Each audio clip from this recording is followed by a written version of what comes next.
કે જનની જન કઈ ભગત જનજે અન કા દાતા કા સૂર નહીં તો રહેજે વાંજની માળી મત ગુમાવી સુજનું રહે આ કે જનની જન કઈ ભગત જનજે પહેલા માંગણી ભગતની સંતની માંગણી કરી છે સાહેબ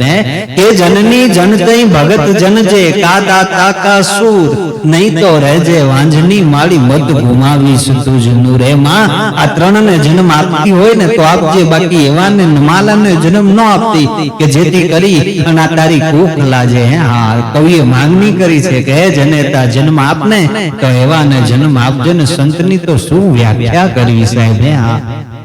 કે છે ને કે સંતનો સ્વભાવ છે કેવો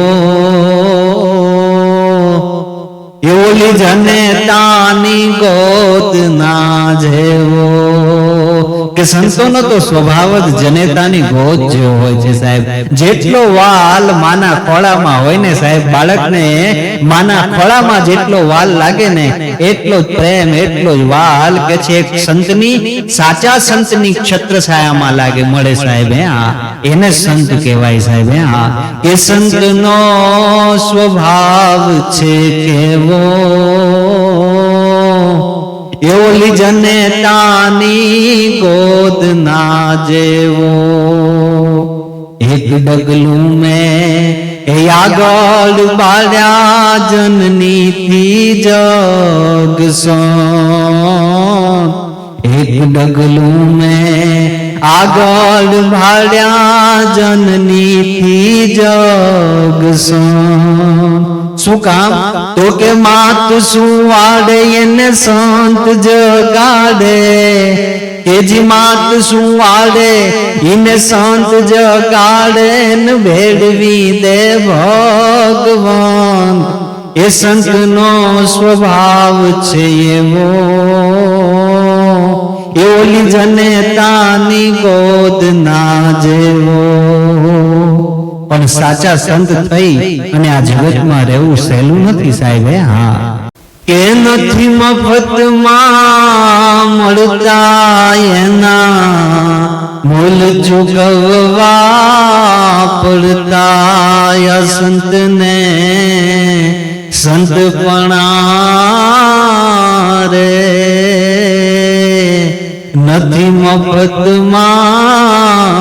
મળતા કે નથી મફતમાં મળતા એના મોખા મૂલ ચૂકવવા પડતા આ સંતને સંતપણા નથી મફતમાં મળતા સાહેબ સંત થવું સહેલું નથી હે આ અને એમાંય તે ભારત વર્ષનો સંત સાહેબ દુનિયાના તમામ ધર્મ ક્ષેત્રોના કોઈ સંત હોય એને નમસ્કાર એને વંદન પણ ભારતનો સાધુડો ભારતનો સંત સાહેબ એની શું વાત કરવી હે આ ભારત વર્ષનો સાધુ કેવો હોય નાનો દાખલો બહુ પ્રચલિત વાત સાહેબ જેને આપણે નાનપણથી લઈને અત્યાર સુધી ઘણી વાર સાંભળી છે એવી વાત પણ સંત કોને કહેવાય એની સાહેબ એક નાનું અમથું દ્રષ્ટાંત સાહેબ એક સાધુ છે એક સંત છે પોતાનો નિત્યક્રમ છે રોજ કે છે પ્રભાતના પોરમાં ઉઠી અને પોતે એ નદીમાં સ્નાન કરવા હાટું જાય સાહેબ અને નદીમાં સ્નાન કરી ભગવાન નારાયણને કે છે પોતે એ પોતાના હાથથી અંજલિ આપી અને સ્નાન કરી અને સાધુ બહાર નીકળે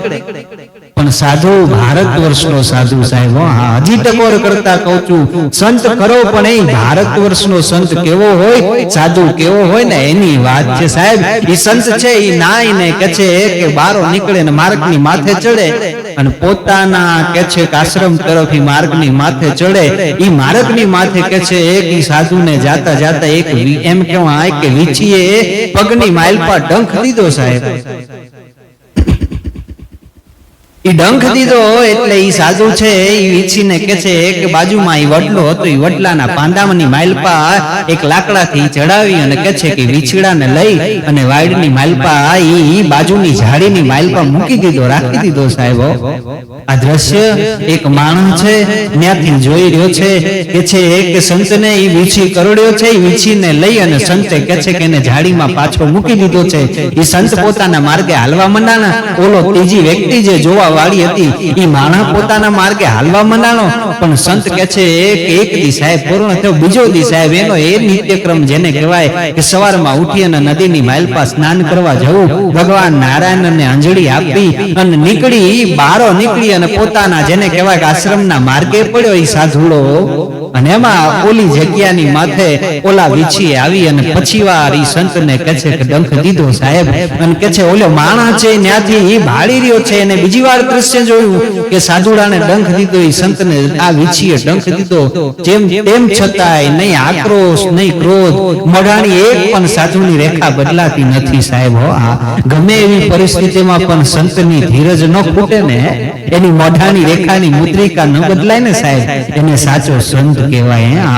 એ જ સ્વભાવ નિર્મળ સાહેબ ઈ વીછીને પાછો ઈ વડલાના પાનની માથે ચડાવી અને પાછો ઈ ઝાડીની માલપા મૂકી દીધો અને પોતાના માર્ગે સંત હાલવા મંડાનો, ઓલો માણસ એના માર્ગે હાલવા મંડાનો. ત્રીજો દી સાહેબ, ત્રીજા દિનનો નિત્યક્રમ સાધુનો સ્નાન કરી ભગવાન નારાયણને અંજળી આપી અને બારો નીકળીને પોતાના આશ્રમના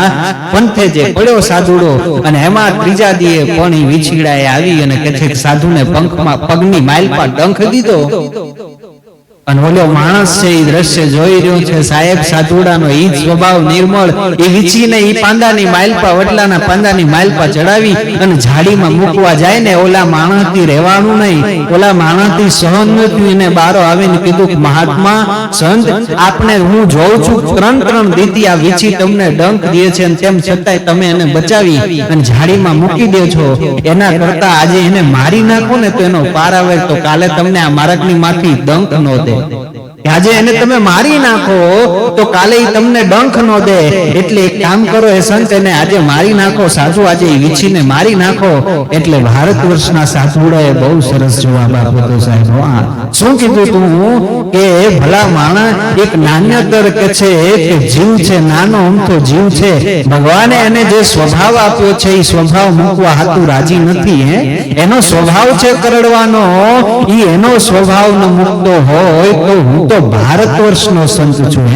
હું તો ભારત વર્ષનો સાધુ છું, હું મારો સ્વભાવ કેમ ભૂલી જાઉં, હું મારું વર્તનમાં કેમ ચૂક કરું, હું મારાથી ચૂક ન કરાય, મારાથી ભૂલ ન કરાય, કારણ કે મારા માથે ભારત વર્ષનો ભાર છે અને હું ભારત વર્ષનો સંત છું ને જો ભલા માણસ હું આ કાર્ય કરું ને તો હું સંતના લાયક નો કહેવાઉં. જો એ નાનો અમથો વીછીનું કામ ન છોડતો હોય તો હું મારું કામ કેમ ભૂલી શકું, મારાથી ભૂલાય નહીં ને, આને સંત કહેવાય સાહેબ. બાકી બજારમાં બાવા તો બહુ રખડે છે સાહેબ, પણ સંત થવું સાધુ થવું હેલું નથી સાહેબ.